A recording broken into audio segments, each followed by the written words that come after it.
Kemarin kan kita udah nyicipin beberapa line up GeForce RTX 50 series yang ekor 60 dan ekor 80. Nah, kali ini kita berkesempatan ya untuk mencicipi yang ekornya 70. Dan ini adalah Zotac Gaming GeForce RTX 5070 Ti AMP Extreme Infinity. Sebuah mahakarya desain GPU dari Zotac yang mengutamakan tampilan estetik dengan kombinasi warna matte gold dan hitam. Plus LED RGB yang bisa dikustomisasi ya. Terus bre, finishing Infinity Mirror-nya juga nambah kesan mewah di GPU-nya ini. Dan bukan cuma itu aja, Zotac juga ngerti kalau tren casing PC zaman sekarang banyak yang modelan aquarium. Jadi bre, bagian belakangnya juga dan atas VGA ini tetap dibuat eye-catching biar tampilannya tetap kece dari semua sudut. Nah, kalau ngomongin spesifikasi seperti biasa kita rangkum sambil di-compare sama seri lainnya bre. Secara jumlah CUDA core, Tensor Core, dan RT Core memang masih kalah banyak dari RTX 4080. Tapi karena VGA ini udah pakai arsitektur Blackwell, tentu bre, performanya udah bisa ngalahin RTX 4080. Selain itu, VGA ini udah pakai tipe memori GDDR7 yang tentu aja punya memory speed lebih kenceng, tapi soal efisiensi daya, RTX 5070 Ti udah sedikit lebih irit ketimbang RTX 4080. Kalau berdasarkan graphics score di 3D Mark, VGA ini unggul sekitar 5-10% dari RTX 4080. Tentu ya, margin paling besar ada di 3D Mark Port Royal yang merupakan simulasi pengujian performa ray tracing. Ya wajar aja ya dapat improve 10% karena di GeForce RTX 50 series udah pakai RT Core generasi keempat. Tapi bre, yang paling jadi perbincangan hangat ya dari GeForce RTX 50 series tidak lain dan tidak bukan adalah DLSS 4 Multi-Frame Generation. Ini tuh pengembangan dari frame generation yang pertama kali hadir di DLSS 3. Dari yang awalnya cuma bisa menyisipkan satu frame hasil generate AI di antara dua frame asli hasil rendering dari GPU, sekarang di DLSS 4 udah bisa menyisipkan lebih banyak frame hasil generate AI, bahkan sampai 4 kali lipat. Dan tentu aja ini menuai banyak kritikan dari para pengamat. Ada yang bilang Nvidia bergantung banget sama AI lah, terus ada juga yang bilang jangan kemakan marketing frame palsu dan lain sebagainya. Tapi bre, sebaliknya ya, bagi para penikmat, fitur multi frame generation ini merupakan sebuah anugerah karena bisa ngebantu para penikmat bermain game AAA di 4K resolution dengan path tracing tanpa khawatir drop FPS. Sesuatu yang tidak bisa GeForce RTX 4070 series kasih. Tapi sebenarnya Nvidia ngeklaim kalau GeForce RTX 5070 Ti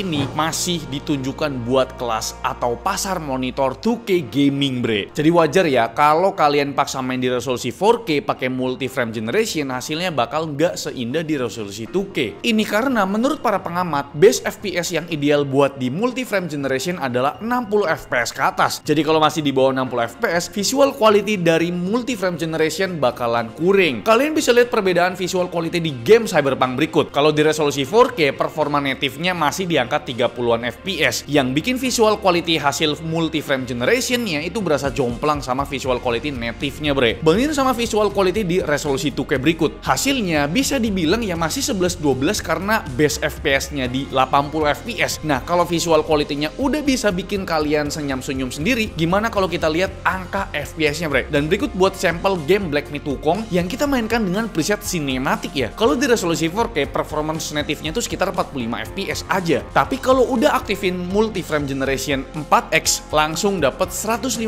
FPS rata-ratanya. Nah, kalau di resolusi 2K, performance native-nya udah lumayan ajib nih. Dapat rata-rata di 80 FPS. Dan pas multi frame generation-nya aktif, simsalabim pak, langsung tembus 240 FPS. Ini mah main bareng monitor 2K 240 FPS ajib banget di Black Myth Wukong ya. Kita juga ada tes game yang masih fresh banget nih bre, Doom The Dark Age. Tentu kita tesnya di preset rata kanan. Kalau di game ini namanya Ultra Nightmare. Kita juga tesnya selalu aktifin path tracing bre. Nah, pas kita tes di resolusi 2K, performa native-nya udah cukup buat bahan baku aktifin multi frame generation 4X karena dapat rata-rata di 62 FPS. Dan seperti yang kita duga, setelah DLSS 4 quality dan multi frame generation 4X aktif, performanya langsung tembus 200 FPS bre. Kita juga coba tes di resolusi 4K. Kalau tanpa DLSS, performanya di bawah 40 FPS. Setelah DLSS 4-nya aktif, baru dah bisa dapetin 109 FPS rata-ratanya. Di game ini bre, ada salah satu fitur yang jarang orang bahas, yaitu DLSS Ray Recontraction. Jadi singkatnya, fitur ini tuh tugasnya sebagai denoiser atau penghalus noise pada frame ray tracing hasil generate DLSS. Kita tahu sama tahu ya kalau frame hasil generate DLSS tuh nggak sehalus frame asli render GPU. CPU bre. Jadi dengan mengaktifkan fitur Ray Reconstruction, visual quality-nya bakal lebih halus bre, minim noise, dan pastinya semakin realistis. Kalian bisa lihat bercak darah di footage ini bre. Kalau Ray Reconstruction-nya off, bercaknya tuh sangat abstrak dan banyak noise. Sedangkan kalau Ray Reconstruction-nya on, jelas ya, noise-nya berkurang, terus bercaknya lebih detail dan kesannya tuh sangat realistis kayak bercak darah beneran bre. Balik lagi ke pembahasan multi-frame generation. Banyak yang bilang bre kalau frame hasil generate AI itu bisa kasih latency yang cukup tinggi di keseluruhan sistem. Tapi Nvidia kan punya fitur Nvidia Reflex ya. Kita juga ada tes main game kompetitif buat ilustrasikan fitur Nvidia Reflex-nya. Di sini ada sampel game CS2. Kalau nggak pakai fitur Nvidia Reflex, frame time-nya tuh lebih fluktuatif dan bisa melonjak sampai 7 millisecond. Sedangkan kalau Nvidia Reflex-nya kita set enable, frame time-nya tuh bisa anteng dan stabil di 3 millisecond bre. Nah bre, pas di real life kalian tuh nggak melulu main game kan, pasti adalah produktifnya gitu walaupun tipis-tipis. Kalau misalkan mau Zoom meeting, kalian bisa pakai aplikasi Nvidia Broadcast. Aplikasi ini tuh aku pakai bertahun-tahun ya, karena punya beberapa fitur andalan kayak misalkan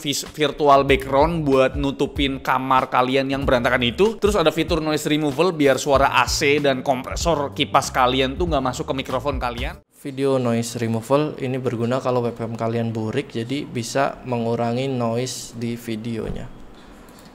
Bahkan ada fitur baru lagi yaitu virtual key light biar wajah kalian lebih cerah tanpa perlu lighting tambahan bre. Nah bre, di GeForce RTX 50 series juga tersedia codec AV1 yang punya kemampuan kompresi file video yang 30% lebih baik dari codec konvensional kayak misalkan H264 ataupun H265. Jadi kalau dipakai buat streaming tuh nggak menuntut bitrate tinggi yang berujung ke bandwidth internetnya bakal lebih efisien gitu ya kan. Nah kalau buat produktivitas yang berkaitan dengan creation, kalian bisa ngerjain 3D creation di aplikasi Blender 50% lebih cepat kalau pakai Nvidia Optic Render bre. Ini kita ada sampel buat ngerender scene barbershop. Kalau pakai Nvidia CUDA render itu butuh waktu 1 menit 20 detik. Sedangkan ketika kita pakai Nvidia Optic Render itu cuma 50 detik langsung kelar bre. Nah buat kemampuan rendering videonya juga udah kenceng ya. Kita tes render video durasinya 10 menit di Premiere Pro 2025 bisa kelar hanya dalam waktu 4 menitan aja. Dan soal preview kagak usah ditanya, udah pasti lancar jaya bre. Ini kita tes buat preview footage 4K di set full, gak ada delay sama sekali ya. Ajaib sekali. Nah, di GeForce RTX 50 series kemampuan AI-nya dapat improvement gede-gedean bre, karena udah pakai Tensor Core generasi kelima. Kita ada 2 pengujian AI ya. Pertama buat generate text di LM Studio itu dapat di angka 104 token per second. Terus buat pengujian kedua ada generate image pakai aplikasi Amuse ya. Modelnya berbasis Stable Diffusion XL dan hasilnya itu dapat di angka 5 iteration per second. Nah, buat utilitasnya ada Nvidia Apps yang bisa memastikan driver VGA yang kalian pakai itu selalu terupdate. Kalau kalian sering pakai buat ngegame ya pakai aja yang game ready driver bre. Di sini juga ada menu overclockingnya dan bisa kontrol settingan game favorit tanpa perlu masuk ke in-game-nya dulu. Dimensi VGA ini cukup besar dan butuh triple PCIe slot. Panjangnya itu di 332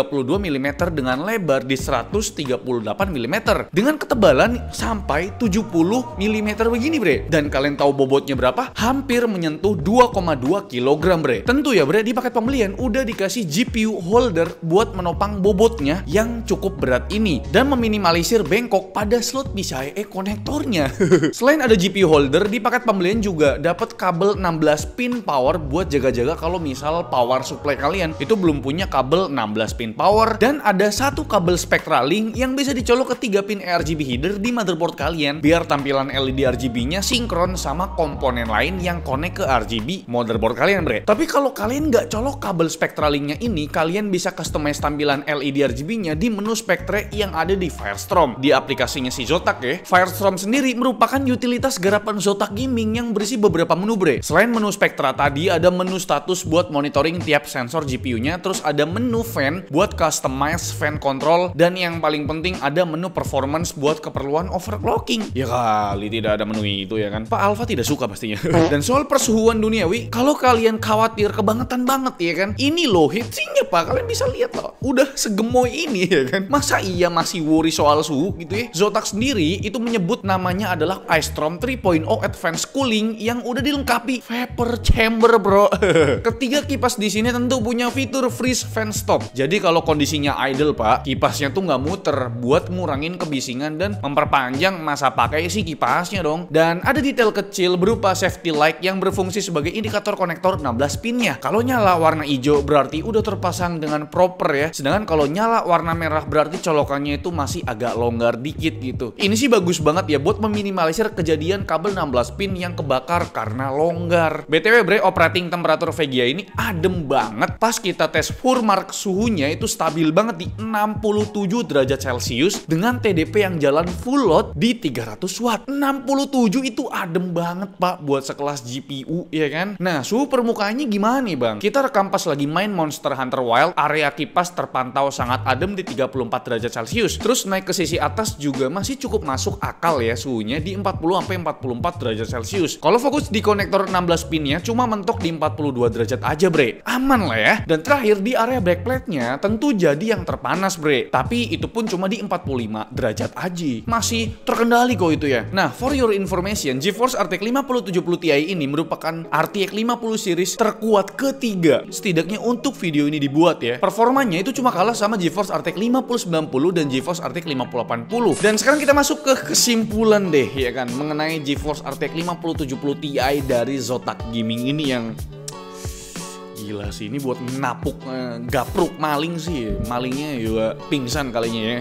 Masif sekali bre. Dengan harga 17 jutaan, ini jadi salah satu GeForce RTX 5070 Ti termahal di pasaran ya. Tapi kalau lihat desainnya yang setara mahakarya bre, kayaknya wajar aja kalau dibanderol 1-2 juta lebih mahal dibanding desain yang basic-basic lah ya. Tapi gimana menurut kalian ya soal DLSS for multi-frame generation ini? Apakah kalian di kubu pengamat atau kalian di kubu penikmat bre? Kalau aku pribadi sih ya di kubu penikmat aja ya. Soalnya di era yang udah serba mentok kayak sekarang ya, kayaknya pabrikan tuh udah nggak bisa push lebih jauh lagi buat hardware optimization ya. Arsitektur 5 nanometer di dunia GPU untuk saat ini itu udah paling mentok sih ya. Belum bisa ke 3 nanometer kayak di mobile yang transistornya tuh tidak sebanyak di GPU ini bre. Jadi buat mengakomodir tuntutan pasar ya wajar aja kalau langkah pabrikan GPU tuh lebih ke arah software optimization bre. Kayak misalkan di Nvidia yang nguatin di AI-nya. Dan kalau menurutku pribadi sih selagi Nvidia itu peduli dengan softwarenya dan optimization game dan lain sebagainya, ya kita sebagai konsumen ya merasa senang karena ditawarkan sebuah optimisasi software, game, dan aplikasi yang kita pakai lah ya kan. Dan gimana menurut kalian? Dan soal harga mungkin kalian bisa ambil yang desain yang basic aja. Zotac juga punya desain yang basic, tapi kalau kalian punya duit 17-16 juta lah minimal ya, ini udah mantep banget sih boy. Ini sebuah mahakarya dari Zotac Gaming pak. Like video ini kalau kalian suka, dislike kalau kalian jelek banget, dan jangan lupa untuk tekan tombol subscribe yang warna putih karena bukan warna merah lagi. Salvian Selakau secam. Terima kasih, sampai jumpa di video selanjutnya. Bye bye.